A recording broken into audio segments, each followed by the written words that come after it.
என் ஃப்ரெண்டுக்கு கல்யாணங்க. ஆனா தாலி கட்ட மாட்டாங்களாம். கேட்கவே வியப்பா இருக்குல்ல.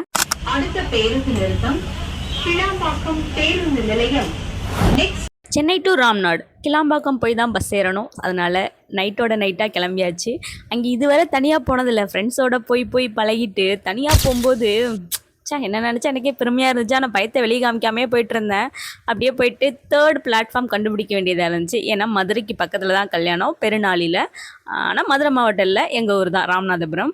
ஸோ அங்கே போகிறதுக்காக தூக்கமே இல்லாமல் எஸ்சிடிசியில் தத்தி தாவி போய் அங்கே 2வது பஸ்ஸு பிடிக்க வேண்டியது இருந்துச்சு.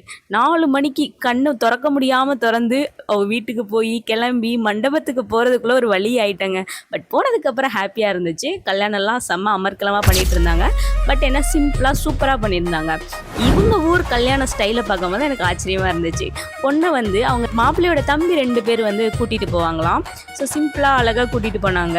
ஸோ அதுக்கப்புறம் அங்கே போயிட்டு அவங்க பண்ணதான் ஹைலைட்டு. ஏன் அப்படின்னா எந்த ஒரு ஓமகுண்டமும் இல்லை, ஐயர் இல்லை, ரொம்ப அமர்க்கலமாலாம் எதுவுமே கிடையாது. பொண்ணு மாப்பிள்ளை வந்தாங்க, ஃபோட்டோ ஷூட் எடுத்தாங்க. அதுக்கப்புறமா பெரியவங்க எல்லாரும் வந்துட்டாங்க. அது ஒரு விஷயம் நல்லா இருந்தது. ஸோ பெரியவங்கெல்லாம் வந்ததுக்கப்புறமா மாலை வாங்கிட்டு வந்துட்டு அவங்க பெரியவங்க கையால் எடுத்து கொடுக்குறாங்க. ஒருத்தவங்களுக்கு ஒருத்தவங்க மாலையை மாற்றிக்கிறாங்க. அவங்க 2 பேரும் மனசுக்கு பிடிச்சி சிம்பிளாக அழகாக ஒரு கல்யாணம். நான் பார்த்ததுலேயே ரொம்ப அழகான கல்யாணம்னா என் ஃப்ரெண்டோட கல்யாணம் தான் சொல்லுவேன். ரொம்பவே ஹாப்பியாக இருந்துச்சு.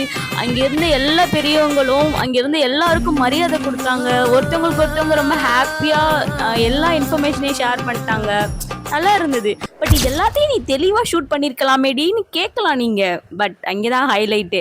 நானும் இருக்கிற வளர்த்திக்கு ஏத்தாப்பில் தானே ஷூட் பண்ண முடியும். அந்த கேமராமேன் நடுவில் வந்து அந்த கேமராவை நீட்டிக்கிட்டே இருக்காரு. நான் என்ன தாங்க பண்ணுறது? சரி ஓகேன்னு முடிஞ்ச வரை ஷூட் பண்ணியிருக்கேன். கொஞ்சம் அட்ஜஸ்ட் பண்ணிக்கோங்க. நெக்ஸ்ட் என்ன, நம்ம அக்னி குண்டத்தை சுற்றி வர மாதிரி பார்த்துருப்போம். இவங்க வந்து அவங்க உட்காந்துருந்த சேரை வந்து சுற்றி வர்றாங்க. அப்படியே அதை முடிச்சுட்டு அந்த பெரியவங்க எல்லார்கிட்டையும் காலில் விழுந்து ஆசீர்வாதம் வாங்குறாங்க. அது கூடவே வந்து எல்லாரும் திருநீர் வச்சு விடுறாங்க, பொட்டு வச்சு எல்லாரும் ஆசீர்வாதம் பண்றாங்க. மற்றபடி வந்து இந்த சம்பிரதாயம் எல்லாம் கொஞ்சம் தூரம் போயிட்டு இருந்துச்சு. அப்புறம் முக்கியமான விஷயம் என்னன்னா, லாஸ்ட்ல வந்து எல்லாருக்குமே பொன்னாடை போத்துறாங்க. இது வந்து முக்கியமா பண்ணுவாங்களாம். இது எல்லாத்துக்கும் நடுவுல வந்த வேலையை மறந்துட்டோமோன்னு என் வயிறும் சொல்ல, என் மூளையும் சொல்ல, சரி ஓகே போயிட்டு ஒரு கறிக்கஞ்சியை போட்டு வருவோன்னு போய் உட்கார்ந்தா சோத்துல சாம்பாரா அப்படிதாங்க இருந்துச்சு. சரி நம்ம ஃப்ரெண்டா போயிட்டானே அப்படின்னு சொல்லிட்டு இன்னொரு பக்கம் பஸ்ஸி வேற. சரி ஓகேன்னு ஒரு கட்டு கட்டிட்டு அடுத்து என்ன, நம்ம ஃப்ரெண்ட்ஸ் எல்லாம் சேர்ந்து போயிட்டு ஃபோட்டோ ஷூட் எடுக்கிறது தான். வரிசையாக ஃபோட்டோக்கு போஸ்ட் கொடுக்குறதா வேலையாக இருந்துச்சு. அப்புறம் நம்ம பசங்க வந்து கேக் வாங்கிட்டு வந்துட்டாங்க. அதோட கேக் வெட்டிகிட்டு இருந்தோம். அது வேறு ஐஸ் கேக்காக போயிடுச்சா. சரி என்ன பண்ணுறது அப்படின்னு சொல்லிட்டு ஃபோட்டோக்காக போஸ்ட் கொடுக்குறக்கா நட்ஸை ஊட்டிட்டு காமெடி பண்ணிட்டு இருந்தாப்புல நம்ம ஃப்ரெண்டு.